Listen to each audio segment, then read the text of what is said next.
Hey guys, welcome back to the channel. I'm Rob. Today we're going to be doing a review on a pellet grill. This one was sent to us by DAMNISS. They sell them on Amazon. Normally it's about $400. Right now it's on sale for like $359. And then there's a $40 coupon on Amazon as well. You just click that. Brings it down to about $319 or something. It's a little on the small side, it looks like, but it does say that it's 456 square inch. So, and it's pellet grill, so you know, set it, forget it. We're gonna put it through the paces today. We're gonna be doing a chuck roast, low and slow. I've already done the initial startup process where you kind of prime the auger, make sure everything's cool. We didn't do the burn-in yet. That's what we're gonna do next. So we'll start with that. Let's go.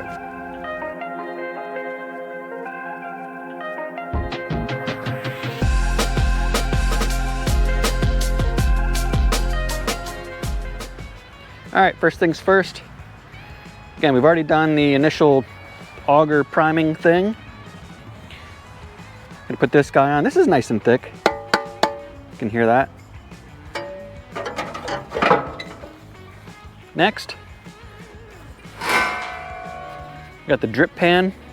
So it sits like this, it drips all out here, just goes into a cup on the other side. That's a tight fit. Get in there. Now I'm gonna cover this with foil so it doesn't get all gross. Boom.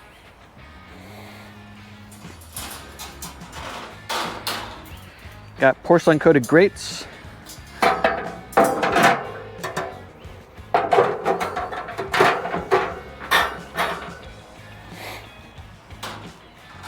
And we got another guy up here.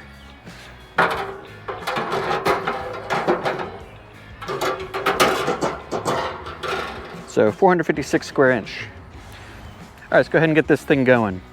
Today I'm using my Bluetti solar generator, so I don't have to run a cord out here. These things are great. I'll put a link down below, Amazon. It's awesome. This is the EB3A model. Anyway, bring this along camping, bring it along, you know, picnic or whatever, plug anything into it. Meanwhile, let's get this going. I'm gonna have to look at the instructions here. All right, let's see. We're gonna do the burn off. So we are going to set the temperature dial to smoke. So turning it on, putting it to smoke. Within a couple minutes, we'll be able to see some smoke coming out. I hear the pellets falling. While that's going, we're also going to be using a, this is an Inkbird temperature probe to measure ambient. And also, in a little while, we're going to be doing the chuck roast. So I'm going to use this for the chuck roast internal temp. But I wanted to get a third-party ambient temp to see if it matches up with what it thinks it is.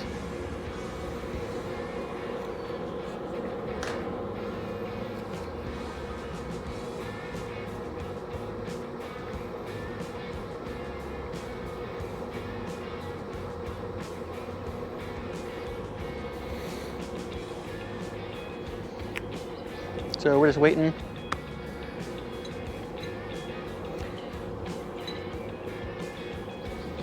We'll fast forward this part. You know what, let's just cut into when we start seeing the smoke. All right, it's been a couple minutes and we can see the smoke coming out of it now.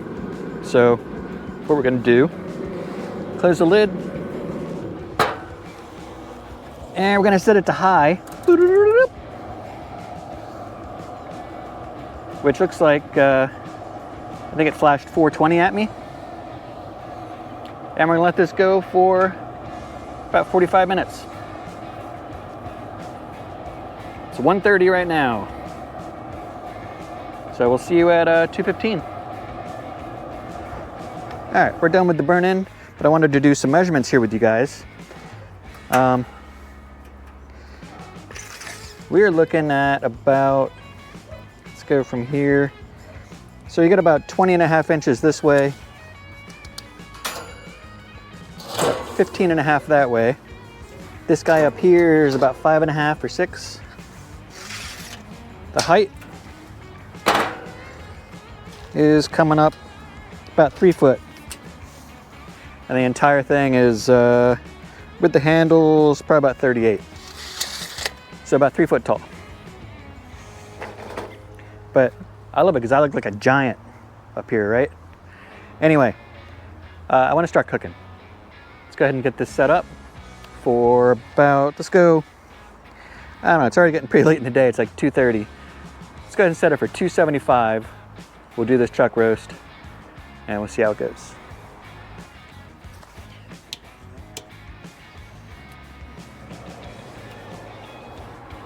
Putting it to smoke. Once we start seeing some things go on, I'll set it to 275, give it about 10 minutes, and then we'll go from there. All right, we're settled in. Actually ended up setting it to about 250. I don't want it to be done too quick, and I want it to be able to get some flavor, right? So what I'm seeing right now is I have it set at 250. It's reading 255 currently, and the Inkbird is saying 246. So this is reading maybe about 10 degrees higher around the 250 mark, that's fine by me. As long as I know that, then we're good. And it's likely because the probe is right along this side here, and the heat can come up like this. Anyway, let's get this meat on.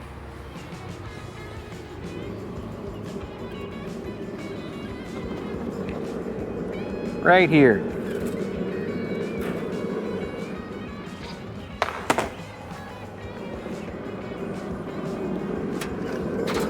Whoop.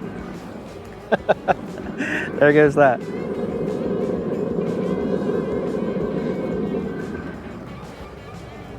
So this does not get hot up here. And I'll let that live right there. And I have the probe is right here where the meat is, so I'll be able to tell that, and then the internal is right there. Now there are 2 probe holes here. It does not come with probes, though. So I'll have a link down below of where you can get probes for this guy. So far, it's pretty cool, right? We'll see how it goes here. It pulls some power, though. When the fire's lit, it is, I had to actually plug this guy in because it was, I saw it was starting to deplete. But as you can see, like right now, it's pulling about 200 watts. When I was looking before, it was close to 300 when it was running high. Right now it's at 37 though. I think when it's not trying to ignite that rod, then it's just the fan you're powering. It goes down to about 30. So anyway, all good things. By the way, I looked. This Blue Eddy guy, normally $400. He's down to he's down to just under $200 now. Links below. I use this guy all the time. Love it. All right, I'm gonna let this go. I'll keep an eye on the temps, and we'll be back once it gets higher.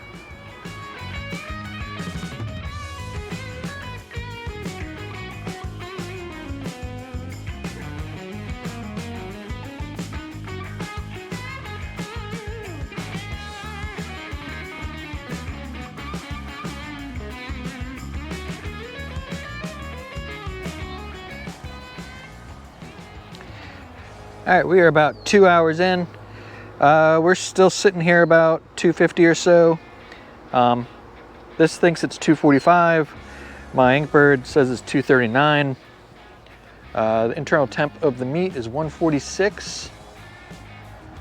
And let's see if I can do this. So here's the temps. This lower grid line is 214. The top grid line is 272. So 250 is gonna be right in the center there. And as you can see, it's stayed pretty much there for this entire cook so far. And you're gonna see that little fluctuation. Your oven does that too. So yeah, 2 hours in, I haven't opened it yet. Let's take a peek. It's looking good. It's starting to get some color.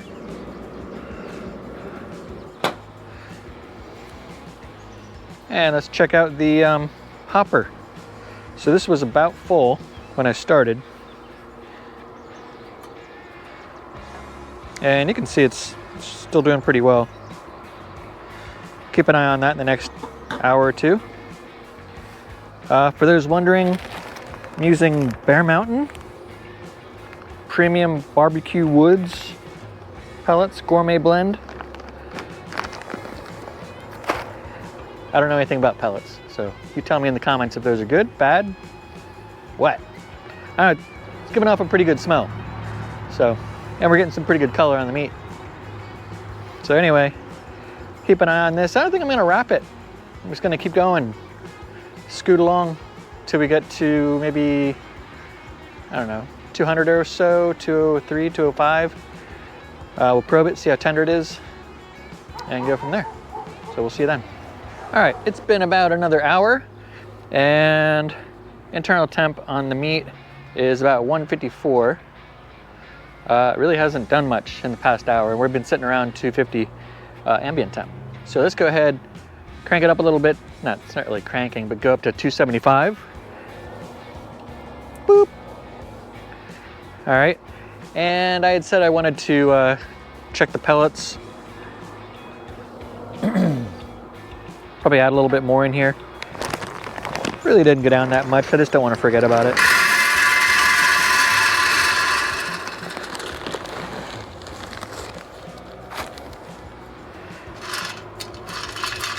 All right. So we'll see you guys in a little bit. Again, I don't think I'm gonna wrap it. Let's take a quick peek. It's nice and dark, and it's moist. I'm not gonna spray it or anything. So we'll keep it going. We're in the 3 hour mark. Hey, so it's the next day. It got a little dark last night. So the chuck roast was on for about 6 hours. You know, started at 3 p.m. And it came off right around 9 p.m. And that was, you know, between like a 250, 275 cook the whole time. I did shoot a little video when I was taking it off. I'll show some of that now. But as you can see, it was a little dark, kind of hard to see. So I can't really include that part in the video. But I did bring it inside, let it rest for about an hour, and then started slicing it up. And yeah, it came out great. You know, nice smoke ring on there. I didn't use any kind of smoke tube or anything, just the pellets that I used. Anyway, it's not about the meat really, it's more about checking out this grill. So let's go pros and cons. Pros, super easy to use. It's cheap for a pellet grill, just over $300 on Amazon. Holds plenty of pellets. You know, I filled it up that one time. I probably didn't even need to because it's still just about full after that cook. And plenty of room for, you know, family of 4 or whatever. I could have fit probably at least 4 of those chuck roasts on there.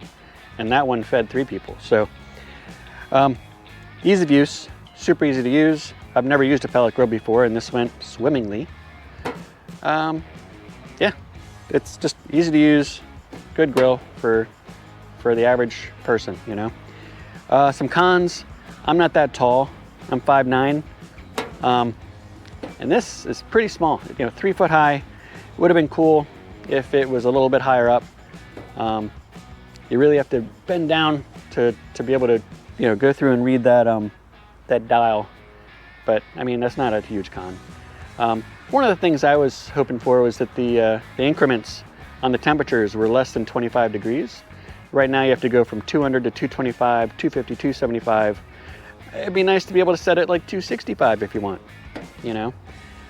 Which leads me to my next con, which would be if you're setting it at 275, the real temperature is about 265, and that's because the probe is located right here, and there's a space where the heat can come up. So it's reading a little bit higher than what the meat is actually seeing. Not a huge deal. because, I mean, I always use a separate ambient probe anyway. But I mean, if you know it's going to be 10 degrees off when you're hitting around 250, 275, then you just know it is. That's all. Yeah, and that's about it. Check it out on Amazon. Let me know what you think. Comments down below. Thumbs up, thumbs down. Thanks for watching. We'll see you guys next time. Thank you, DAMNISS, for sending this out to me. It was a fun cook. We'll see you guys next time.